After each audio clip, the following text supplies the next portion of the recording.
Muito bem, aqui estamos novamente e hoje com a professora doutora Beatriz Acampo, nesse terceiro dia da Semana da Hipnose. Oi, Beatriz, me fale como você está.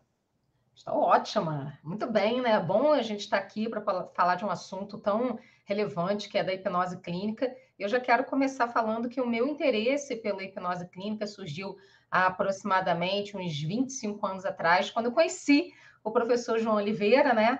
Um pouquinho antes, ele falava bastante da hipnose.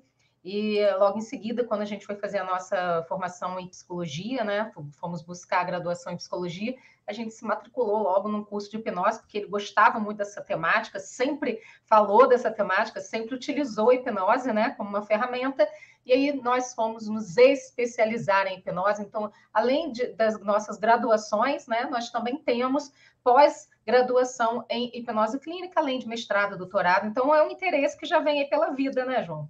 Só para deixar claro que hoje, né, no último vídeo eu fiz as contas para ver quantos anos eu tinha de hipnose. Já não lembro mais, eu sempre esqueço. Não sei se foi 41, 43 anos.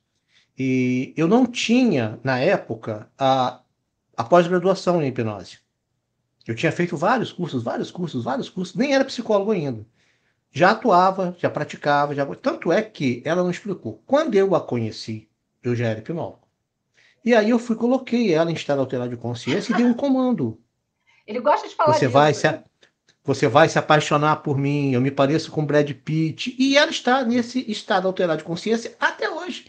Graças a Deus. Então, se você encontrar com ela na rua, não faça assim, porque você vai estragar minha relação, ok? São 30 anos cultivando a hipnose para ela acreditar na minha beleza, etc, etc, etc.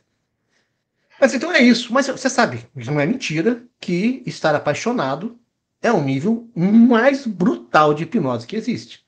É o transe mais forte que existe. É o amor. Né? Mas hoje a gente vai falar de quê? Que eu já não lembro, mas terceiro dia tem muita coisa para a gente fazer. Ah, sim, a apresentação de Beatriz, por favor. Porque como eu estou chegando hoje, né, no terceiro dia, então só uma breve apresentação. Eu sou doutora em saúde pública, né? Tenho mestrado em cognição e linguagem, várias pós-graduações, estudei minha vida inteira, foi uma coisa que eu gostei de fazer, foi estudar, continuo estudando, porque eu penso que o ser humano precisa estar em constante busca do seu desenvolvimento pessoal, profissional, até mesmo pela minha profissão, né, de psicóloga, de terapeuta, e estar em constante contribuição com a humanidade. Então, para isso, eu também tenho que me desenvolver constantemente. E antes da psicologia, antes, né, de ser terapeuta, eu já era jornalista. Então, minha primeira graduação foi comunicação social, jornalismo, e por isso aí tantos livros publicados. Eu gosto realmente de escrever, então é algo que eu venho buscando sempre contribuir, né, com a sociedade de uma maneira geral, através dos meus escritos, dos livros, contribuindo mesmo com aquilo que é importante, né, da gente compartilhar em termos de conhecimento humano. Então, essa é um pouquinho de mim, né? Minhas redes sociais também. E eu acredito que quando a gente fala de desenvolvimento de pessoas, a hipnose ela é um carro-chefe, né, João? Volta aí. Por quê? Porque a Sim. hipnose ela vai trazer para a gente essa capacidade de autoconhecimento através da ativação dos nossos recursos internos. Então, quando a gente vai falar de auto-hipnose, eu não sei se é nesse encontro de hoje, mas a gente vai falando justamente de como a hipnose pode ativar esses recursos internos para o nosso dia a dia, inclusive para que nós possamos ressignificar conteúdos e lidar com os desafios da vida. Então, já vou começar falando aqui das aplicações da hipnose.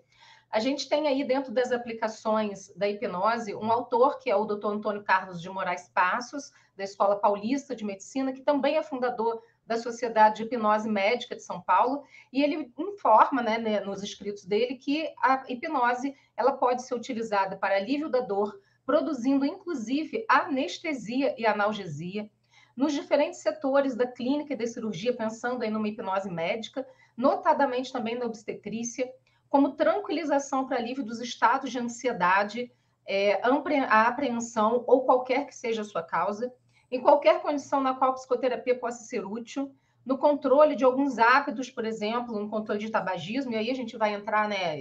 Existem para vários tipos de controle de qualquer tipo de fobia, de qualquer tipo de vício, para alguns com mais sucesso do que outros, porque existem inúmeros fatores, quando a gente pensa em vícios e hábitos, existem inúmeros fatores que influenciam, inclusive o ambiente familiar do qual a pessoa está inserida, e também a pessoa, ele fala que experimentalmente, em qualquer pesquisa, no campo psicológico, neurofisiológico e outros campos também. Só para a gente ter uma noção da abrangência da hipnose clínica aí dentro do universo médico, né, João? Tá. Mas é bom lembrar o seguinte: quando o Antônio Carlos escreveu isso, foi na década de 50, década de 60, quando a hipnose estava começando, porque para a medicina, se não me falha a memória, em 66, a hipnose foi aceita. A psicologia não tinha ainda. A psicologia só aceitou a hipnose em dezembro de 2000. Então, tem 23 anos, vai fazer agora 23 anos, que a hipnose foi aceita pela psicologia. Até então, não. Então, a perspectiva dele, a perspectiva médica, ela é um referencial, tá? Mas já ampliou bastante. Por que nós usamos ele como referencial? Porque foi, na ocasião, a pessoa que protocolou a estrutura da hipnose dentro da área da saúde. Tem vários outros livros mais atuais, óbvio. Mas é muito importante a gente ver como que a hipnose já entrou com muita seriedade no ambiente da saúde. O Antônio Carlos, ele vai falar da situação do ponto de vista médico. Por quê? Até pouco tempo, os dois polos de hipnose no Brasil eram São Paulo e Rio de Janeiro. São Paulo, a hipnose estava nas mãos dos médicos. Rio de Janeiro, a hipnose estava nas mãos, notadamente, dos psicólogos. Havia esse perfil de... A hipnose está no Brasil inteiro. Mas se você pensar onde que havia uma ebulição da hipnose, seriam os dois eixos principais, São Paulo e Rio de Janeiro. Hoje em dia, já não é mais assim. Hoje em dia, a hipnose está muito bem distribuída e você encontra bons profissionais de ponta a ponta no Brasil. Com o advento do atendimento telepresencial, que é esse aqui onde você está agora, aí que melhorou mesmo. Hoje, eu e a professora Beatriz atendemos pessoas, não do Brasil, mas do mundo inteiro, através da possibilidade da ferramenta telepresencial. Então, é uma coisa bacana que foi evoluindo. Vamos continuar, Beatriz. Desculpe incomodá-la, Então, atrapalhar. uma das questões que ele coloca também, que esse mesmo autor indica, é onde a hipnose não deve ser usada. Eu acho que é importante a gente destacar isso, porque isso é Sim. ponto de muitas dúvidas, né? Inclusive com os nossos alunos. Então, a hipnose ela não deve ser utilizada na remoção de sintomas, sem primeiro saber qual finalidade esses sintomas servem. Eu vou dar um preâmbulo aqui a respeito disso, porque muitas vezes nós já tivemos casos assim, a pessoa ela vem para subtrair um sintoma, porque aquele sintoma é incômodo, todo sintoma é incômodo, né? E é um desconforto para a pessoa. E aí, quando a causa daquele problema não é resolvida, ou a fonte do problema não é ressignificada, ou seja, aquele sintoma ele vem para provocar alguma coisa, uma resolução. Quando essa resolução não acontece, simplesmente esse sintoma ele migra de lugar. Então, a gente consegue sim trazer remissão do sintoma com a hipnose, é muito viável e possível, e até mesmo rápido isso acontecer. E, em contrapartida, se não for solucionado a questão, o inconsciente não entrar no jogo para poder fazer toda a ressignificação, o que acontece é que esse sintoma vai aparecer em outro lugar. Então, por isso que não é indicado fazer essas brincadeiras com a hipnose. Né? Eu, particularmente, sou totalmente contra isso, a psicologia também, contra utilizar a hipnose como uma brincadeira, né? Por quê? Porque você não sabe qual é a questão envolvida naquela pessoa e o que isso pode acarretar futuramente. Inclusive, eu já vi em várias situações uma pessoa fazer uma hipnose por brincadeira ou hipnose de palco, né? E simplesmente acontecer uma regressão espontânea e a pessoa não conseguir resolver, né? Não conseguir fazer com que aquilo realmente finalizasse adequadamente. Então, a gente já passou por algumas experiências em cursos, né, no sentido de quando éramos ainda estudantes, e depois também observando outras pessoas realizando hipnose, que tem que ser feito com cautela. Por isso, um profissional adequado, qualificado, que tenha estudado para isso e que saiba utilizar isso com ética para o princípio do bem-estar do ser humano e da sua evolução. Isso que é o mais importante para a gente. Por isso que nós adotamos a hipnose clínica como a principal ferramenta que nós utilizamos, né? Eu também com outros tipos de terapias. E também em qualquer condição onde o estado emocional do paciente ainda não foi determinado, porque se você não sabe o que está acontecendo com aquela pessoa, né, fica mais difícil de você conseguir avaliar o quadro, principalmente se uma pessoa está num grupo de pessoas E aí aquela pessoa está num estado abalado e você coloca e trata aquela pessoa que está em um estado emocional diferenciado, abalado, da mesma maneira que você trata todas as outras. A tendência é que haja um quadro ali em que em algum momento aquilo vai explodir e você não vai saber o que fazer, porque simplesmente existem muitas pessoas para você dar conta. Então, até para fazer hipnose em grupo, é necessário você saber o que você está fazendo e conhecer esse grupo. Porque se faz de qualquer maneira, você não vai ter suporte. Todas as vezes que eu e o professor João trabalhamos com grupo, e eu amo trabalhar com grupos, a gente tem mais de 2 pessoas para dar suporte, porque aí uma pessoa está conduzindo, se acontecer alguma catarse, alguma questão ali num determinado momento, os outros profissionais vão estar de suporte para poder ajudar aquela pessoa, né, João? Olha, vou simplificar de uma forma bem fácil. Uma pessoa que conduz hipnose não deve conduzir uma hipnose, por exemplo, na rua com qualquer pessoa que passa. Porque essa pessoa pode ter uma carga emocional residente que é desconhecida. E no momento que propõe o transe, ela pode entrar numa catarse, pode ter uma abreação, pode ser um evento muito ruim para a pessoa e para o hipnólogo também. Mesmo com todo cuidado, mesmo com a anamnese, mesmo com entrevista, mesmo com tudo, de vez em quando acontece. A pessoa, no meio do processo, tem uma coisa travada, tem um recalque, tem um trauma, tem uma coisa muito escondida, digamos assim, e vem à tona, que não era nem o objeto do tratamento. Então, é importante que se conheça bem o paciente e tenha uma noção do estado emocional, do histórico dele, antes de começar uma prática de induzir transe para isso ou qualquer outro objetivo. Exatamente. Inclusive, todas as vezes que acontece isso, todas as vezes que já aconteceu comigo, e foram várias vezes, não foi uma só, né? Em que a gente está trabalhando alguma coisa específica, e naquele momento o inconsciente, ele mais ou menos é como se ele falasse assim: criei um vínculo de confiança com essa profissional, com esse terapeuta, eu estou pronto para resolver isso. Então a gente não manda no inconsciente do outro, a gente está ali para poder colaborar. Então, quando o inconsciente manda essa informação, estou pronto para resolver aquele problema, pode ser que seja um problema que não tem nada a ver com o que você está trabalhando, com o que a gente está trabalhando. Aquilo vem à tona numa avalanche de emoções, e a primeira coisa que a gente faz é acolher aquela avalanche de emoções, deixar essa avalanche surgir, deixar a catarse acontecer. A gente não precisa ter medo de catarse. Se ela acontece, é porque aquele era o melhor momento para acontecer. Porque se a gente parar para pensar, por que naquela sessão e não em outra, em outra, em outra, porque tantas outras já aconteceram e naquela aconteceu? É porque era o melhor momento para aquilo acontecer. E aí, então, a gente vai trabalhar aquilo. Logo em seguida que a catarse passar, a gente trabalha para ressignificar. Por isso, hipnose com um profissional qualificado, né? Uma outra questão também é não aplicar hipnose sem um objetivo definido, apenas para satisfazer curiosidade, interesse. Eu e o professor João, até pela nossa formação, pela nossa capacidade profissional, a gente não faz isso. A gente não faz uma sessão de hipnose para poder saber como é de curiosidade. Não, curiosidade não existe dentro dessa abordagem, porque o que a gente pode fazer num primeiro atendimento, num acolhimento, quando a pessoa vem buscar terapia, é mostrar para a pessoa como é que a hipnose funciona, né? Então a gente sim pode fazer um relaxamento, alguma coisa superficial. Eu não posso trabalhar alguma coisa profunda em uma única sessão sem a pessoa estar em um tratamento. Por quê?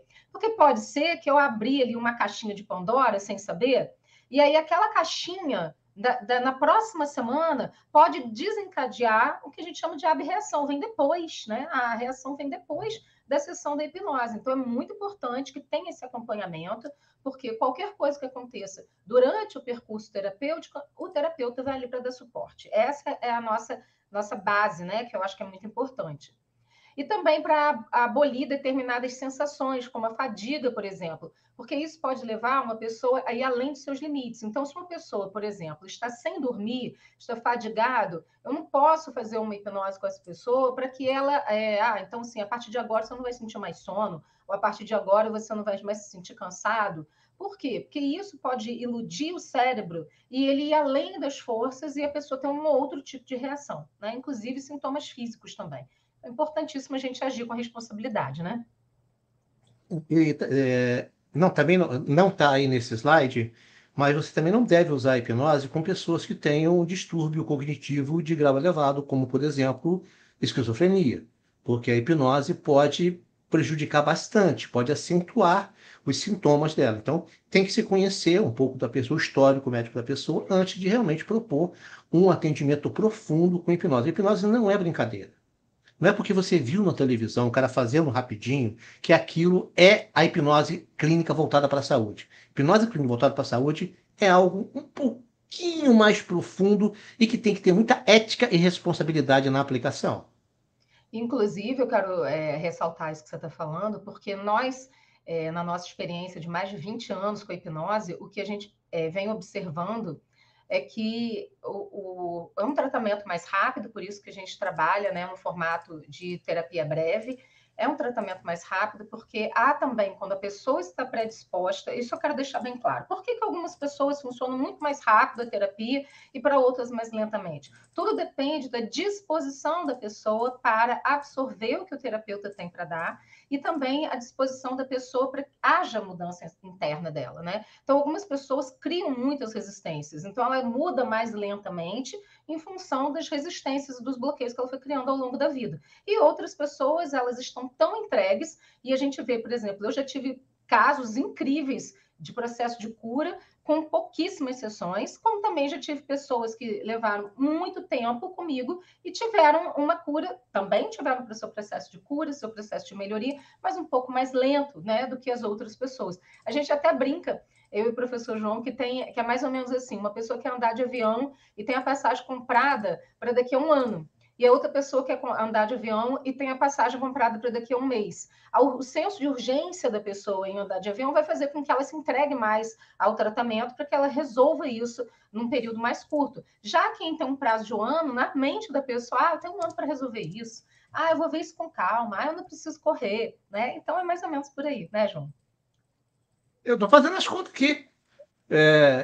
Assim, que eu conheço hipnose 43 anos. Que eu conheço, que lido, que faço, que uso e tal. Com conhecimento técnico mais aprofundado, 28 anos. Tá? De ter uma formação em hipnose. Okay? Mas só que isso ainda não é tudo. Porque depois disso veio a psicologia, veio pós-graduações, mestrado em cognição e linguagem e doutorado em saúde pública. Livros que nós escrevemos, técnicas que nós desenvolvemos. A hipnose neurosensorial foi desenvolvida por nós em consultório. E, lógico, trabalhando em conjunto com muitas pessoas no mundo inteiro. Mas o conjunto, a abordagem foi desenvolvida por nós. E aí, para dizer para você o seguinte, caramba, você sabe que a gente não sabe tudo, que está todo dia aprendendo?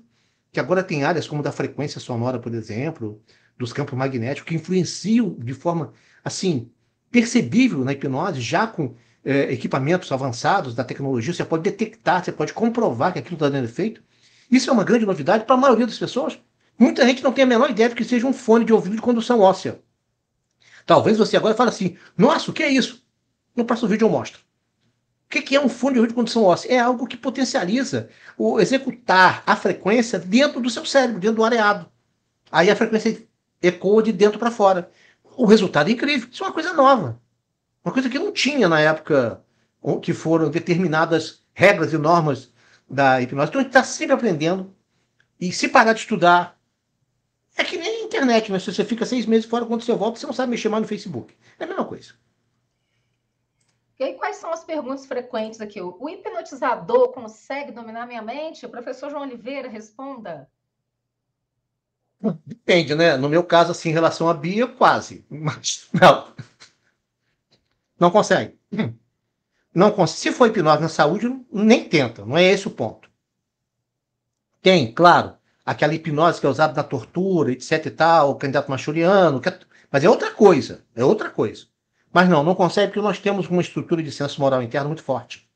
E quando a pessoa está no estado alterado de consciência e você propõe alguma coisa que seja contra o código moral, a pessoa desperta. A pessoa volta. Ela toma consciência plena. Que o hipnólogo fez isso comigo. Olha, não é bem assim, não. Tá? A hipnose levada a sério, mesmo.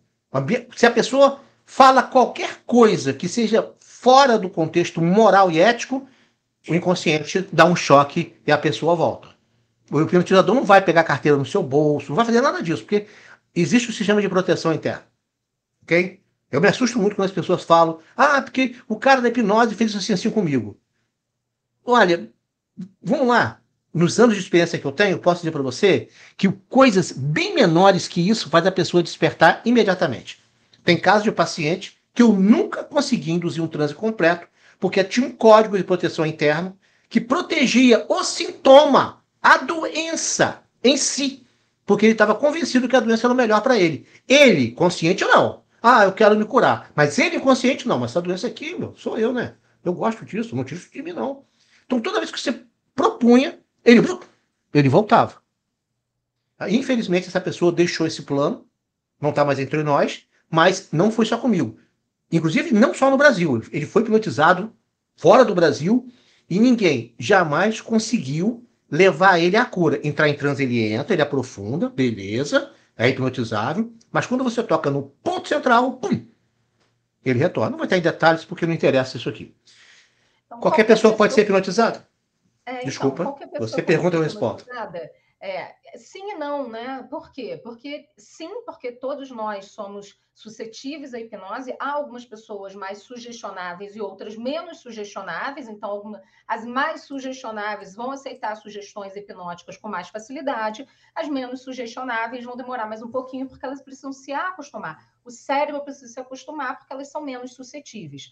Mas qual pessoa que não é hipnotizada ou hipnotizável? São aquelas pessoas que têm algum déficit cognitivo, né? Então, elas são facilmente distraídas, elas têm mais dificuldade em função do seu déficit cognitivo. É quando o cérebro não tem a sua capacidade perfeita.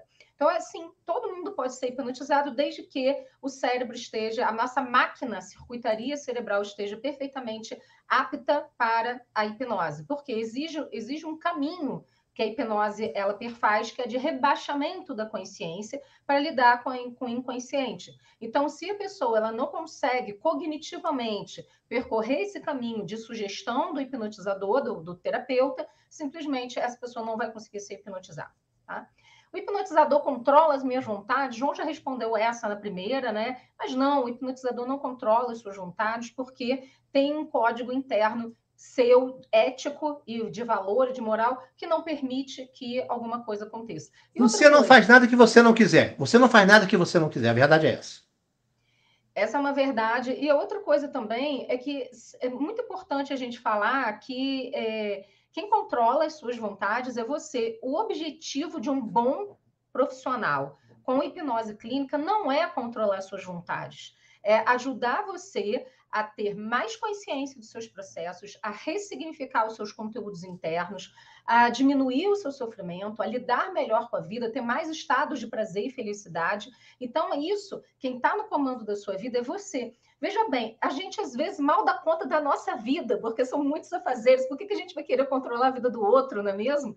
Então, é muito importante que o bom profissional ele possa realmente te dar o suporte. O bom profissional é aquele que não é a sua bengala. Ou seja, ele vai ajudar você a ativar seus recursos internos e caminhar com as suas próprias pernas no momento em que vocês combinarem a alta. Porque se você está escravizado a respeito de um profissional, é porque muito provavelmente essa terapia ainda não te deu todo o suporte necessário para que você caminhe com as suas próprias pernas. Então, é muito importante, sim, independente do tempo que uma terapia leve, né, que esse profissional de terapia, de hipnose, possa realmente alavancar em você os seus recursos internos para você lidar melhor com os desafios da vida. Então, nós não desejamos controlar a mente de ninguém. O que a gente quer mesmo é que a pessoa acesse as suas próprias verdades internas, os seus próprios ecos do passado, né? Suas próprias cada fase da vida da gente, desde o momento do nascimento até o momento em que a gente está agora, todos esses anos para trás, cada desafio que nós experienciamos estão guardados na nossa memória. E alguns são mais marcantes e alguns desencadearam determinados comportamentos protetivos. Esses comportamentos protetivos que muitas vezes se transformam em sintoma. Porque é o melhor que a minha mente pode fazer, é criar um sintoma para me proteger. Então, quando a gente transforma esse sintoma em conhecimento, em autoconhecimento, para realmente a pessoa caminhar com liberdade e escolher o que é melhor para ela, ela se libera daquele sintoma. Mas isso é um percurso, é um caminho, né? Dentro que a gente faz dentro da terapia de hipnose. Hipnose pode fazer mal para a minha saúde, professor João? Depende. Depende de quem está conduzindo a hipnose. Se ele está conduzindo de forma correta, dentro da hipnose proposta para a saúde, não vai fazer mal, não. Mas se a pessoa não sabe estruturar uma condução verbal do comando que vai dar, sim, pode fazer.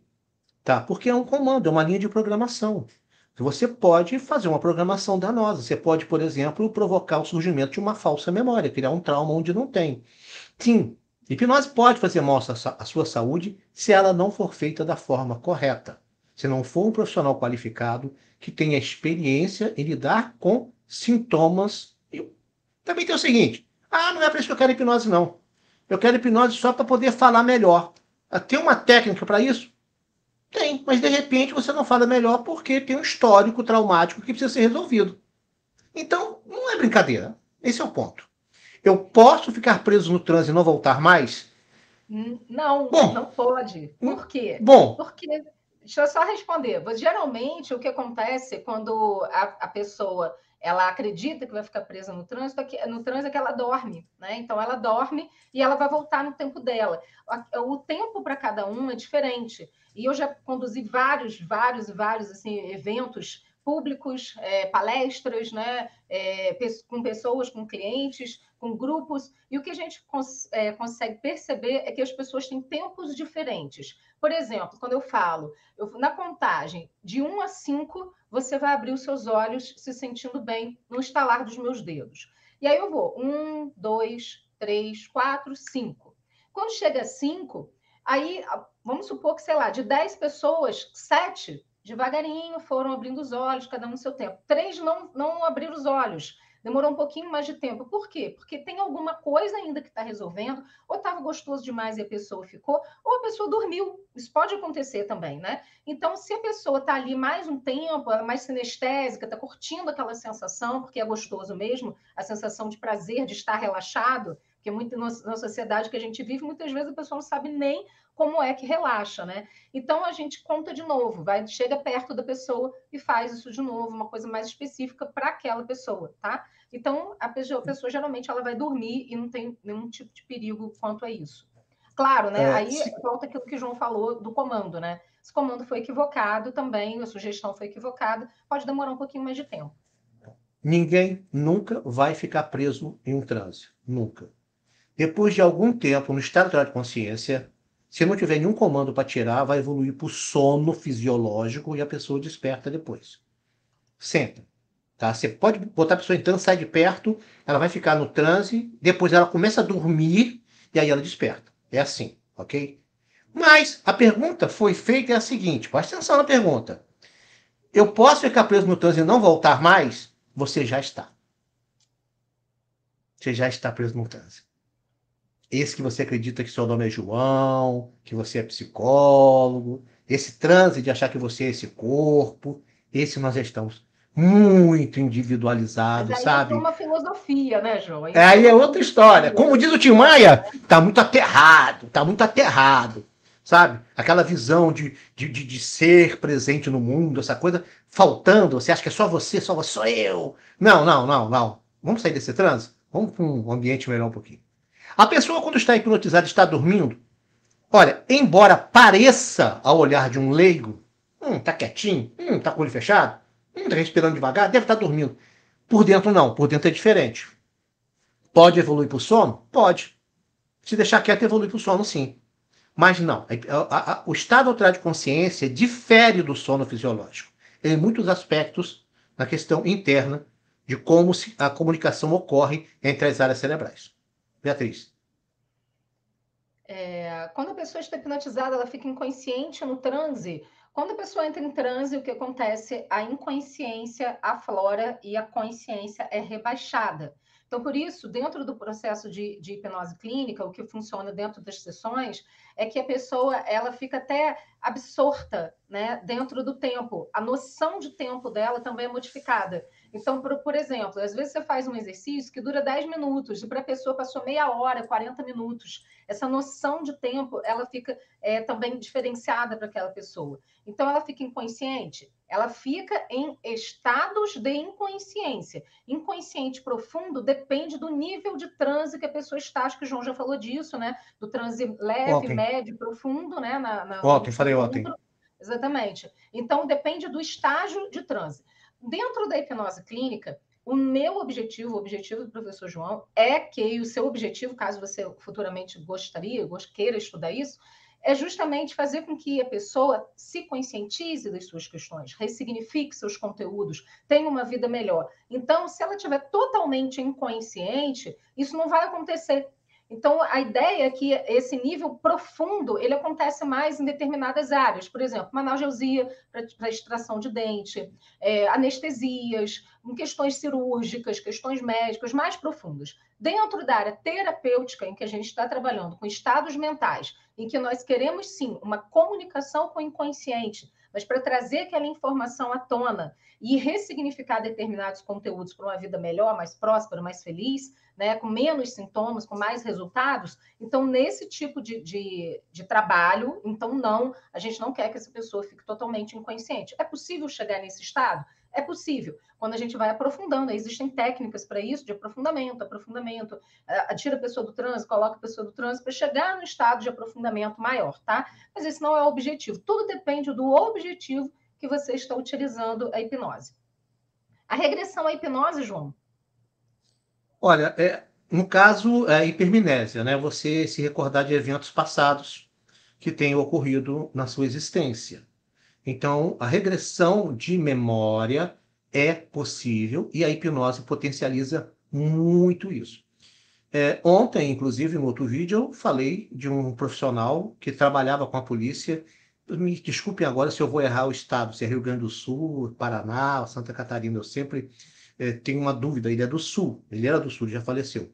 Ele trabalhava com a polícia, hipnotizando pessoas, testemunhas, pessoas vítimas, para que elas se recordassem do evento, a placa do carro, o rosto do cara que a agrediu, e funcionava muito bem. Então você consegue fazer isso sim. Você leva a pessoa a um estado alterado de consciência. Inclusive, nós temos um protocolo para hipnose regressiva, que é para você não contaminar a pessoa. A hipnose regressiva tem que ser muito bem conduzida. A argumentação verbal tem que ser muito bem estruturada. Para você não fazer uma pergunta que vá causar uma associação mental com a pessoa e ela crie na imaginação dela um evento e acredite que aquilo se tornou realidade. Então você cria uma falsa memória. Então a regressão é possível com hipnose, o nome técnico é hipermnésia, tá? É você chamar para uma memória esquecida, perdida, abandonada ou traumatizada, recalcada, para que auxilie a pessoa na ressignificação, quando isso é necessário. Preste atenção, quando isso é necessário. Tem uma coisa que eu não gosto, são as pessoas que me procuram e falam assim, quero fazer uma regressão. Eu, por quê? Quero saber o que eu fui na outra vida. Eu falo, caramba, essa vida já não tem problema suficiente para você não? Você quer arrumar problema em outra vida? Sabe? Não, isso não é brincadeira, não é assim, certo? Bom, Beatriz, eu agradeço muito você ter estado conosco até agora. Eu vou finalizar Eu só aqui a quero responder apresentação uma de hoje. pergunta. Essa última pergunta aí, a hipnose faz milagres? Então, assim, Pois quem não? faz milagre é você, acredite, você que faz milagre, não é a hipnose que faz milagre, a hipnose é uma ferramenta, tá? Então, muitas pessoas atribuem a hipnose esses milagres, mas de cura e tudo mais, mas quem se cura é o próprio sujeito. Quando você aceita os seus processos, quando você está pronto para a sua cura acontece. Não é ninguém que te cura, e nem a hipnose quanto ferramenta que faz a cura. É mais ou menos assim, é você pensar que você está pregando um quadro na parede. Você está utilizando o martelo e o prego, mas para o quadro pendurar na parede, você vai usar um prego e um martelo. Mas quando o quadro está lá na parede, você não pensa no quadro e no martelo, você simplesmente aprecia a obra. É a mesma coisa com a hipnose. Você aprecia o estado de cura, mas você não está preocupado com o que causou aquele estado de cura, né? Ou seja, quais foram as ferramentas que foram utilizadas para que o seu ser aceitasse esse processo de cura. Quem aceita o seu processo de cura é você. Toda cura ela é pessoal, intransferível, e é você que faz os seus milagres na sua vida, medida com as suas crenças, com os seus valores, com o que você traz de positivo para a sua vida, e nisso a hipnose pode ser uma ferramenta maravilhosa para você. Eu agradeço a participação aqui e a gente se encontra em breve, né? É isso aí, muito obrigado. E vamos dar continuidade, a professora Beatriz vai ter que nos deixar agora. Há perigos da hipnose? Quando ela é mal conduzida por alguém que não tem habilidade, conhecimento, tenha se aplicado a estudar, sim, pode ser perigosa, porque ela pode causar o surgimento de uma falsa memória ou um sintoma que a pessoa não tem. Uma pessoa hipnotizada revela... Gente, isso aqui são perguntas. que foram colocadas no nosso perfil. Por isso tem algumas que são muito parecidas. Tinha umas 200. A gente selecionou algumas para poder colocar aqui. Uma pessoa hipnotizada revela seus segredos? Não, não revela, porque tem um código moral interno que desperta ela. A não ser que seja o perfil de hipnose de tortura, lavagem cerebral, que é outra coisa, não é hipnose para a saúde. Tá? Existe o perfil que leva a pessoa a um estado alterado de consciência para a pessoa falar tudo, mas não é hipnose para a saúde. É uma outra coisa terrível que nem é bom a gente falar a respeito. Se o hipnotizador morrer durante o transe, eu ficaria o resto da minha vida hipnotizado? Não. Você vai continuar no estado alterado de consciência e em um determinado momento vai evoluir para o sono fisiológico e a pessoa desperta. Qualquer um pode praticar hipnotismo? Sim. Qualquer pessoa pode praticar hipnotismo. Qualquer pessoa pode usar a hipnose, desde que preservado aquelas situações que a gente falou, dos cuidados. Como, para quê? Qual o objetivo? Mas se você quer simplesmente para você ter mais calma, mais tranquilidade, você ter um equilíbrio emocional, a auto-hipnose ajuda bastante. Você pode fazer todo dia de manhã. Não há perigo nenhum nisso. Você pega uma gravação de auto-hipnose que foi produzida por um profissional, ou você mesmo pode gravar a sua, conhecendo a estruturação frasal de como fazer uma indução à sugestão, e pode utilizar. Da mesma forma, qualquer pessoa pode aprender hipnose e se tornar um hipnoterapeuta. Não há legislação no Brasil que regulamente a profissão de hipnólogo. Não há. Qualquer pessoa pode botar uma plaquinha na porta e dizer, sou hipnólogo. Agora, depende de você, que fosse o cliente dessa pessoa, conhecer e saber o preparo que essa pessoa tem, o histórico que a pessoa tem, se é um bom profissional ou não. Ok? Quem usa hipnose no Brasil, como nós? Enfermeiro, fisioterapeuta, médico, odontólogo, psicólogo. Que dentro da profissão, o código regulamentou a hipnose. Fora isso, qualquer pessoa pode fazer hipnose. Agora, para que você quer hipnose? Onde você quer aplicar? Qual é o seu objetivo? Aí que vai diferenciar. Pode se tornar dependente da hipnose? Olha, eu já vi gente dependente. Eu já vi gente dependente da hipnose para dormir, que só dorme, até hoje, ouvindo 5 minutos de um áudio que foi gravado com a própria voz dela. Tem uma outra pessoa, tá? Que tem uma gravação com uma voz especial. Ela pediu a uma outra pessoa da família dela para gravar, que é uma voz de referência para ela. E toda vez que ela vai para uma reunião, que ela vai enfrentar conselho de empresa, reunião assim de empresa, no alto nível, ela ouve aquela voz da pessoa falando com ela o que ela escreveu para a pessoa falar. Ela criou uma auto-hipnose com a voz de referência para ela. Não vou entrar em detalhes, não precisa, mas precisa saber que sim, ele não consegue fazer uma reunião se ele não ouvir esse áudio. É pouco também, eu acho que 8, 9 minutos no máximo. E é legal você fazer isso. É muito legal. Porque hoje em dia, com celular, você leva para onde você quiser os áudios que você quiser. E com fone de ouvido você tem privacidade. Se você puder sentar, ir no banheiro, fechar o olhinho, ouvir 5 minutos de um áudio que vai lhe trazer um estado de ânimo melhor, um equilíbrio emocional para você poder enfrentar os desafios da vida, é legal, né? Poder fazer isso. Hipnose e relaxamento? Pode ser. Pode ser, na verdade, o Milton Erickson falou que tudo é hipnose e nada é hipnose, né? Dependendo de como você faz a condução, a hipnose é muito boa para você relaxar, para você alcançar um estado de equilíbrio emocional. Então, sim, a hipnose pode ser considerada um relaxamento, pode ser usada para relaxamento. Hipnose é uma terapia? Olha, hipnose é uma ferramenta dentro da terapia. A hipnose sozinha, ela não é a terapia. A psicoterapia é uma outra coisa um pouco além, que precisa de outros recursos. A hipnose potencializa a terapia. Ela é uma ferramenta utilizada pelo profissional de saúde. A hipnose debilita a mente? Que eu saiba, não. A hipnose na saúde, não. Hipnose clínica? Não. A hipnose clínica, muito pelo contrário. Ela potencializa, ela amplia as capacidades, amplia a capacidade de retenção de conteúdo, processamento de informação, melhora a percepção dos sentidos, 5 sentidos, visão, audição, tato, olfato, paladar. Nossa, eu sou suspeito de falar, né? Como que a hipnose pode ser útil. Mas eu digo para você o seguinte, você está nessa semana com a gente. Hoje não vai ter indução, porque nós já estouramos nosso tempo, estamos com 40 minutos. tá? Hoje eu não vou fazer indução com vocês, amanhã a gente volta a fazer as induções. Se você não está inscrito ainda para receber o conteúdo, por favor, se inscreva, que é a única forma que a gente tem de entregar para você os PDFs, de entregar para você os áudios de hipnose, e serão vários áudios. Além do que nós vamos conduzir aqui, nós vamos ofertar áudios para ampliar a concentração, para melhorar o equilíbrio endócrino, para que você possa utilizar a auto-hipnose em sua vida. Então, por favor, se inscreva. Procure na bio do perfil do Instagram. Você está assistindo a gente no Instagram. Ou você está no YouTube, vai na descrição do vídeo. Ou você está no Facebook, vai na descrição do vídeo. Lá tem um linkzinho, se inscreva. Porque aí você vai ser chamado para um grupo de WhatsApp. E nesse grupo de WhatsApp nós vamos colocar todas as informações, todo o conteúdo para você poder ter guardado. E no futuro, caso você queira aprender mais a fundo, caso você queira se certificar, é outra história. Mas, a princípio, a nossa missão essa semana é popularizar, é divulgar, é levar a informação que a hipnose é uma ferramenta excepcional para a saúde. E se você não conhece, se você não está usando, continue com a gente. Eu tenho certeza que até o fim dessa semana você vai estar convicto que a hipnose vai fazer parte da sua vida. Até amanhã, então.